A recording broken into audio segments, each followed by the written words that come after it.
Hello, excuse me. Sumi. আপনি কে? আমি রব। না, এখন বলা যাবে না, পরে বলবো। আপনি সুমি কিনা সেটা বলেন। মানে আমি সুমি কিনা সেটা দিয়ে আপনি কি করবেন?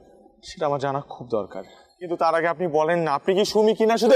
ছেলে, হাত ধরতেছো কেন তুমি আমার? কি সমস্যা? না সমস্যা নেই, আমি জাস্ট জানতে চাচ্ছি আপনি সুমি কিনা। না আমি সেটা কেন বলবো? একটা থাপ্পড় মেরে কিন্তু সব দাঁত ফেলে দিব তোমার। তুমি আমার সাথে এখানে বেয়াদবি করতেছো, আমার হাত ধরতেছো, আবার জিজ্ঞেস করতেছো আমি সুমি কিনা। কেন? এটাতে তুমি কি করবে আমাকে আগে বলতে হবে। আপনার সুমি হওয়া না হওয়ার সাথে আমার অনেক বড় সম্পর্ক। আমার জীবন নির্ভর করতেছে আপনি সুমি কিনা এটার উপর। আমার চাকরি থাকবে কিনা আগামী মাসে, আমি খেতে পারবো কিনা আগামী মাসে, আপনি সুমি কিনা বলেন না। আমি সুমি, ওর সাথে এগুলোর কেন সম্পর্ক থাকবে? আমি তো এটাই বুঝতে পারছি না। প্লিজ বলেন আপনি সুমি কিনা। মাথা ঠিক আছে? আমি